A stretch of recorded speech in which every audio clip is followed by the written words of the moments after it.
Dinesh sir, बहुत बहुत स्वागत है आपका। धन्यवाद हमें समय देने के लिए। सबसे पहले शुरुआत इसी से करता हूं सर, क्या बजट इक्विटी मार्केट के लिए था या ज्यादा डेट मार्केट के लिए?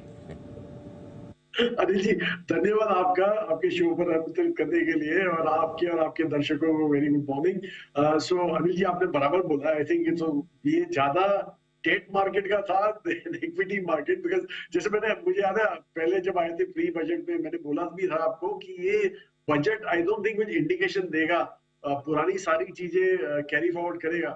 बहरहाल एक बहुत बढ़िया चीज जो हुई है बजट में वो ये थी कि एक्चुअली दो चीजें हुई। एक तो पहली चीज तो ये थी कि जो उन्होंने अपना डेफिसिट जो 5.1 कर दिया अगले साल का, डेफिसिट फंडिंग का टारगेट, वो बहुत ही बढ़िया था और वो तो एक्चुअली डेट मार्केट के लिए बहुत बढ़िया था। और आपने देखा बॉन्ड में काफी रैली आई, पीएसयू बैंक्स में काफी रैली आई, क्योंकि उसके चलते उनके जो मार्क टू मार्केट बुक है वो ऑब्वियसली वहां पे अच्छा गेन आ सकता है, टू मेच्योरिटी में भी अच्छा गेन आ सकता है, तो इसलिए हमें तो वो अच्छा लगा। दूसरा ये अच्छा लगा कि जो केपेक्स का टारगेट था वो उन्होंने इतना ज्यादा नहीं काटा। 16% जो 16-17% के आसपास जो केपेक्स का टारगेट रखा है उन्होंने अपना, जो आप एक्चुअली बजट में अंदर देखेंगे। और दूसरी जो अच्छी बात थी उसके अंदर, तो जो आप ऊपर जाते तो उन्होंने काफी केपेक्स स्टेट के लिए एलोकेट करके रखा है इन टर्म्स ऑफ डेट, कि आप डेट ले लो और आप अपना केपेक्स ले। तो उसके हिसाब से हमें ये दो चीजें बहुत अच्छी लगी और हमें लगा कि चलो अभी जब नया बजट आएगा जुलाई में, जब एक्चुअल बजट आएगा, ये तो इंटरिम था, या तो रादर वोट ऑन अकाउंट था, जब एक्चुअल जब बजट आएगा तब एटलीस्ट ये जो पॉलिसीज है वहां पे कंटिन्यूटी रहेगी। दूसरा जो एक अच्छा टेक अवे था ये था कि जो टैक्स में रेवेन्यू में एक्चुअली आप देखेंगे तो पर्सनल इनकम टैक्स और कॉर्पोरेट इनकम टैक्स में ज्यादा ग्रोथ नहीं एज्यूम किया, सिर्फ 13% किया है। जो आप देखें तो अगर जो जीडीपी ग्रोथ 10.5% जो एज्यूम कर रहे हैं तो मोरलेस उसी लेवल पे एज्यूम किया है। इसलिए हमें ऐसे नहीं लग रहा कि नए जुलाई में जो बजट आएगा वहां पे कोई नई टैक्स पॉलिसीज होंगी जो which will try and Garner more revenues, तो इसलिए वो भी शायद टिंकर ना हो। तो ये सब चीजें थी जो हमें अच्छी लगी और आई थिंक बाजार को भी वही पसंद है। के लिए भी ठीक है बजट तो। सर मतलब फिर वही तेजी का जो रुझान है मार्केट का चलता रहेगा, मतलब इलेक्शन तक तो फिर कोई खास समस्या नहीं। वैसे तो आप लॉन्ग टर्म की बात करते ही हैं हमेशा, लेकिन चूंकि नया बड़ा इवेंट नेक्स्ट इलेक्शन है। हाँ जी, अगला पड़ाव एक्चुअली जो है वो इलेक्शन ही है। उसके पहले कुछ लगता नहीं है। एक्चुअली आप क्वार्टर के नंबर भी देखें तो काफी अच्छे आए और हम तो ये कॉल आउट कर ही रहे थे कि दिसंबर क्वार्टर भी जब नंबर आएंगे तब आप अपग्रेड ही देखेंगे अर्निंग साइकिल में। तो इसलिए हमें तो लग रहा है कि ये बाजार जो है, मतलब इसलिए वोलेटिलिटी हर एक बाजार में रहती है और वो अच्छा भी होता है, हेल्दी भी होता है मार्केट के लिए, क्योंकि आप ऑलरेडी न्यू जो आपके इन्वेस्टर्स हैं वो आते रहते हैं, अगर जो को लगे कि थोड़ा करेक्शन आया तो वापस आ जाए, तो इसलिए वोलेटिलिटी चाहिए बाजार में। लेकिन एक तरह से ऐसा लग रहा है कि अभी ज्यादा कुछ नेगेटिव न्यूज अभी इस टाइम के लिए कुछ रहा नहीं है बाजार में। Having said that Anil ji, एक और क्वेश्चन जो मैं हाईलाइट करना चाहूंगा वो यही है कि जो मिड कैप स्मॉल कैप में जो रैली आपने देखी है वो ऑब्वियसली सस्टेन नहीं हो सकती है। हमें नहीं लगता कि मेजर कोई करेक्शन होगा वहां पे, लेकिन एक टाइम करेक्शन उचित बनता है यहाँ पे कि आपको एटलीस्ट जो लार्ज कैप है वो जो है एक तरह से कैचअप कर ले वो मिड और स्मॉल को। इसलिए हमें लार्ज कैप स्मॉल कैप में, सॉरी लार्ज कैप में ज्यादा कंफर्ट है देन मिड एंड। ये आपके लिए बड़ा इंटरेस्टिंग डायरेक्शन बाजार का। लेकिन हाँ, मिड कैप स्मॉल कैप शेयरों में जो थोड़ी सी तेजी अच्छी बनती दिखी है उसमें स्पीड धीमी पड़ सकती है, टाइम वाइज करेक्शन हो जाएगा। एक और स्पेस जिस पे आपसे राय लेना चाहता हूँ सर, पिछले 3-4 दिनों से, 3-4 और आज तो विशेषकर आपके फेवरेट बैंक्स तेज दौड़ लगाने लगे हैं। पहले ऐसा लगा जैसे नींद में है, चलने को तैयार नहीं है। एचडीएफसी बैंक से मूड, एक तो ये बताइए सर, एचडीएफसी बैंक की वजह से इतना मूड खराब करने की जरूरत है क्या? नहीं जी, बिल्कुल नहीं थी। इनफैक्ट मैं तो यही बोल रहा हूँ कि क्या खराब क्या था वो रिजल्ट में, खराब यही था, खराब मतलब जो नेगेटिव कंसिडर करा जा सका है वो यही था कि जो डिपॉजिट ग्रोथ थी वो इतनी बढ़िया नहीं थी। तो पर आप ये देखिए कि अगर जो आप बैंक से बात करें तो वो ये बोलते हैं कि हमारी लिक्विडिटी कवरेज रेशियो है जो है 110% थी।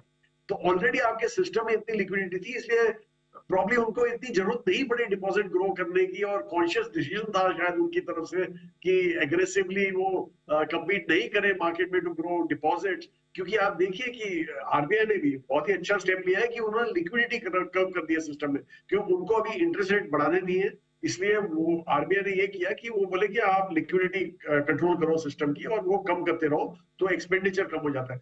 पर लिक्विडिटी कम होने से डिपॉजिट रेट भी आपके, अगर जो आप गार्नर कर रहे हैं डिपॉजिट तो है ना हायर रेट करने पड़ते हैं, इसलिए बैंक ने कॉन्शियस डिसीजन लिया था कि हमें नहीं करना ये लेवल पे, और अब वेट करेंगे लिक्विडिटी थोड़ी ईज आउट होने की, और वो हमें लग रहा है कि आरबीआई अभी करेगा, बिकॉज अभी यूएस के रेट देखिए ऑलरेडी वहां पे तो बात चली रही है कि इंटरेस्ट रेट काटने की, पर हमें लग रहा है कि आरबीआई प्रॉब्ली एक तरह से सीआरआर में थोड़ा लीवे दे देगा, वहां पे थोड़ा throw some money into the market by cutting the CRR rate, तो वो सब हमें लग रहा है कि होगा। तो उसके चलते प्रॉब्ली ये क्वार्टर में आप एक बार फिर से आप देखेंगे कि bank has come back in its own step in garnering deposits में, तो इसलिए हमें ज्यादा खराब नहीं लगा उनका रिजल्ट। अरे सर खुल के बोलो, 8 तारीख को क्या गवर्नर साहब कुछ सीआरआर कट करने वाले? जी मुझे एक्चुअली आप अगर जो होता तो शायद कर ही देता, क्योंकि आई थिंक सिस्टम में बहुत लिक्विडिटी कंस्ट्रेंट हो गया है, वो है। अच्छा एक चीज और बताएं सर, क्या गवर्नर साहब जेरोमी पावेल साहब के पहले रेट कट करेंगे? नहीं वो नहीं लगता, हमें वो नहीं लगता, इसलिए हमें लग रहा है कि वो इन अ वे में मतलब एक इंडिकेशन ही हो जाता है, अगर जो आप सीआरआर अगर जो थोड़ा कट कर दे तो वो इन अ वे इंडिकेशन ही हो जाता है कि मैं I am ready to do the cuts, पर मैं वेट करूंगा थोड़ी देर के लिए, तो इसलिए तो हमें तो ये लग रहा है कि शायद कर दे। बिल्कुल, लेकिन चलिए कम से कम सीआरआर कट करने की तो जगह है। वैसे भी आप सही कह रहे हैं कि लिक्विडिटी बड़ी टाइट है, तो थोड़ा सा अगर पैसा सिस्टम में आएगा तो अच्छा ही होगा, वो ईज भी करेगा ब्याज दरों को, थोड़ा नीचे भी लाने की कोशिश करेगा।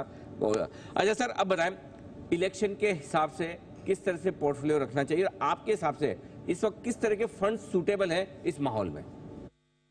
जी देखिए एक्चुअली जैसे मैंने बोला कि काफी वोलेटिलिटी एक्सपेक्टेड है बाजार में, हमें तो लगता है कि स्टॉक पिकर वाले ही जो है मैनेजर्स वही काम कर सकते हैं, और हमारे हिसाब से सिर्फ हमारे पास एक ही फंड है, वो फ्लेक्सी कैप फंड है, तो हमें तो लगता है वो बेस्ट है टू मैनेज। इनफैक्ट वही हमने कॉन्शियस डिसीजन लिया था जब हमने लॉन्च किया था हमारा म्यूचुअल फंड का फोरे, कि हम स्टार्ट ही फ्लेक्सी से करेंगे, क्योंकि वहां पे भी आप मिक्स एंड मैच कर सकते हैं depending on your view on the market. और फ्रेंकली आई मीन कभी जीरो नहीं होना चाहिए मिड कैप स्मॉल कैप में, बिकॉज अगर जो इंडियन इकोनॉमी ग्रो होने वाली है तो एमएसएमई ही है जो ग्रो करेंगे, और एमएसएमई ही आपके मिड और स्मॉल कैप होते हैं नॉर्मली। तो इसलिए हमें लगा कि एक मिक्स आपके पास हेल्दी होना चाहिए, जो बाजार का रुख देख के आप चेंज कर सकते हैं, इसलिए flexi cap is the best way to go according to us.